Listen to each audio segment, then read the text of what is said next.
السلام علیکم عزیز طلباء و طالبات، میں مس جگر جمشید آپ کو جماعت ششم کے اردو کے لیکچر نمبر 2 میں خوش آمدید کہتی ہوں۔ عزیز طلباء و طالبات، جماعت ششم کے لیکچر نمبر 1 میں ہم نے آپ کو نظم ہم خدا کی مہربانیاں پر تفصیل پڑھائی اور سمجھائی تھی۔ آج لیکچر نمبر 2 میں ہم آپ کو اس کا تحریری کام سمجھائیں گے۔ عزیز طلباء و طالبات، لیکچر نمبر 1 میں ہم نے آپ کو گھر کے کام میں بلند خوانی اور کرنے کو دی تھی، اور اس کے علاوہ مقصد تدریس، تعارف شاعر اور الفاظ معنی کاپی میں کرنے کے لیے دیے تھے۔ امید ہے آپ نے کر لیے ہوں گے۔ آج لیکچر نمبر 2 میں ہم آپ کو تحریری کام کروائیں گے۔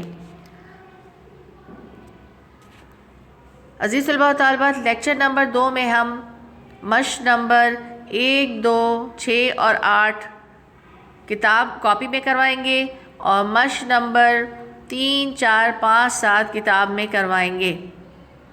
آپ کو دوبارہ بتا رہے ہیں کہ مشق نمبر 1، 2، 6 اور 8 کاپی میں کریں گے، اور مشق نمبر 3، 4، 5 اور 7 کتاب میں کریں گے۔ مشق نمبر 1، درج ذیل سوالات کے جواب اپنے الفاظ میں تحریر کیجیے۔ مشق نمبر 1 کا سوال نمبر 1 ہے، اس حمد میں شاعر اللہ تعالیٰ کی کن مہربانیوں کا ذکر کر رہے ہیں؟ جواب، نظم حمد میں شاعر خدا کی بے شمار مہربانیوں کا ذکر کرتے ہوئے کہہ رہے ہیں کہ خدا ہی ہے جس نے ہمیں زندگی دی ہے اور دنیا میں تمام آسائشیں مہیا کی۔ ہمیں نعمتیں دینے والا اور سیدھی راہ دکھانے والا بھی وہی ہے۔ وہی ذات مہربان ہے جس کی ہم عبادت کرتے ہیں۔ سوال نمبر 2، راہبر سے شاعر کی کیا مراد ہے؟ جواب، راہبر سے شاعر کی مراد راستہ دکھانے والا ہے۔ سوال نمبر 3، دوسرے بند کی تشریح ما حوالہ کیجیے۔ دوسرے بند کی تشریح ما حوالہ کیجیے۔ عزیز طلباء و طالبات، آپ کاپی میں پہلے دوسرا بند اتاریں گے۔ دوسرا بند ہے، دیا جسم بھی تو نے اور جان بھی، دیا زندگانی کا سامان بھی، کیا تو نے آراستہ یہ مکاں، بلایا کرم سے ہمیں مہماں، دیے خاک نے کیا ذخیرے اگل، خوش آئندہ پھول اور پسندیدہ پھل۔ آئیے اس کی تشریح سمجھتے ہیں کہ اے اللہ، تو نے ہمیں پیدا کیا، ہمارے جسم میں جان ڈالی اور ہمیں زندگی دینے کے ساتھ ساتھ زندگی گزارنے کے طور طریقے سکھائے اور تمام آسائشیں مہیا کیں۔ تو نے ہی ہمیں گھر بار عطا فرمایا اور اسے سجانے اور رہنے کی ہمت اور طاقت عطا کی کہ ہم اس دنیاوی عارضی زندگی کو تیری ہدایت کے مطابق گزار سکیں۔ جس طرح سے ایک مہمان گھر میں آتا ہے اور کچھ دیر ٹھہرتا ہے، کھاتا پیتا ہے اور چلا جاتا ہے، اسی طرح ہم بھی اس دنیا میں اپنی زندگی گزار کر ایک نہ ایک دن تیرے پاس واپس لوٹ جائیں گے، اور تیری ہی وہ ذات اقدس ہے جس نے مٹی میں ایسے ایسے خزانے پیدا کیے جیسے پھل پھول، معدنیات، پانی، غرض کے بیش بہا نعمتیں موجود ہیں۔ سوال نمبر 2، درج ذیل الفاظ کے معنی لکھیے اور لفظوں کو جملوں میں استعمال کیجیے۔ درج ذیل الفاظ کے معنی صفحہ نمبر 5 پر دیے گئے ہیں۔ درج ذیل الفاظ کے معنی صفحہ نمبر 5 پر دیے گئے ہیں۔ آپ وہاں سے معنی تحریر کریں گے اور پھر جملوں میں استعمال کریں گے، لفظوں کو جملوں میں استعمال کریں گے۔ سوال نمبر 3، مندرجہ ذیل مصروں کو درست مثلوں سے ملائیے۔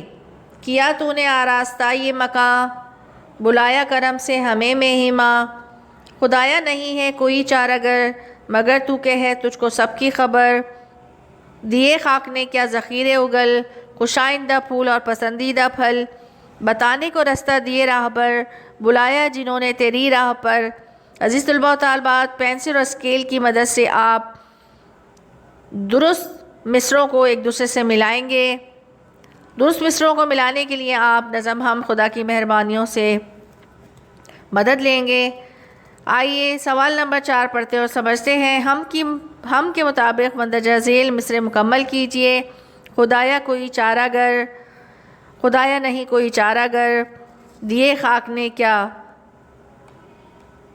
ذخیرے اگل، خوش آئندہ پھول اور پسندیدہ پھل، دیا تو نے کیا کچھ بغیر التماس، دیا زندگانی کا سامان بھی۔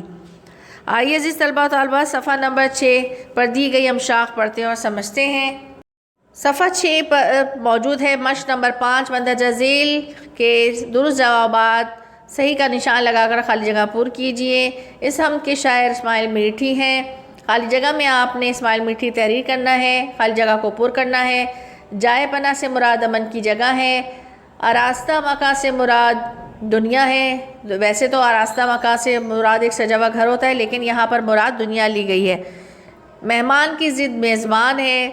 نمبر 5 حمد کا مرکزی خیال اللہ کی تعریف ہوتا ہے۔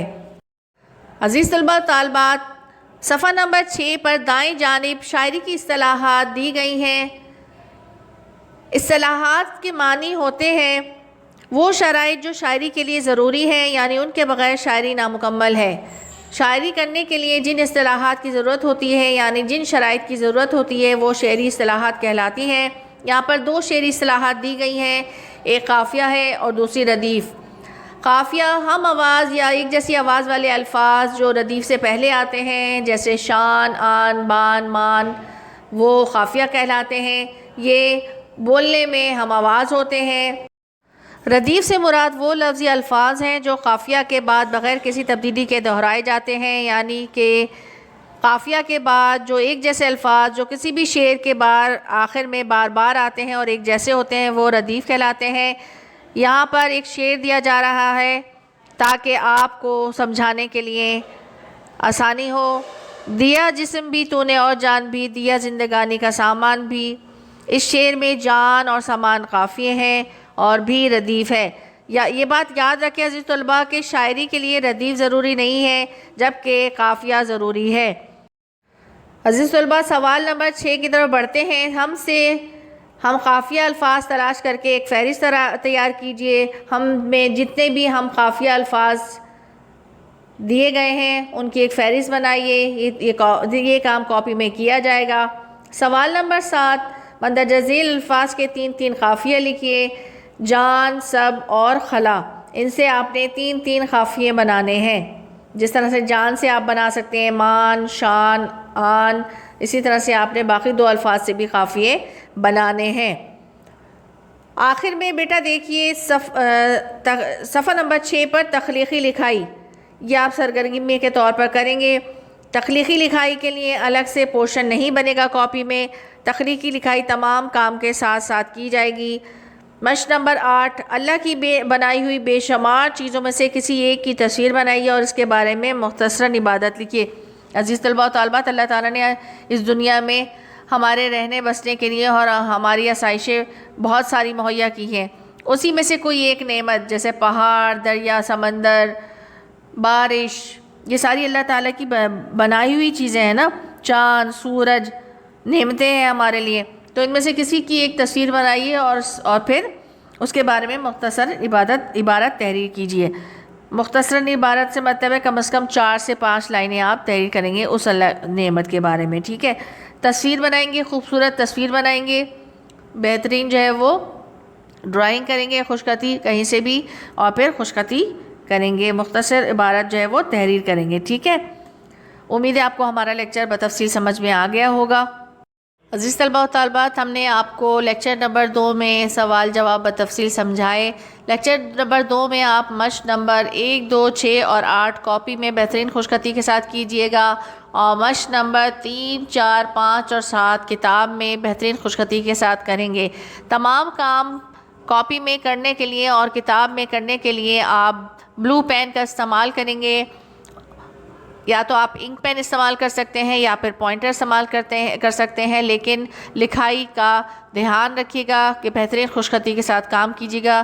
ہیڈنگز ڈالنے کے لیے کٹ مارکر، سوال ڈالنے کے لیے کٹ مارکر کا استعمال کر سکتے ہیں، اور کٹ مارکر کے استعمال کو لازمی بنائیے گا۔ اگلے لیکچر تک کے لیے مجھے مس نگہت جمشید کو اجازت دیجیے۔ اللہ حافظ۔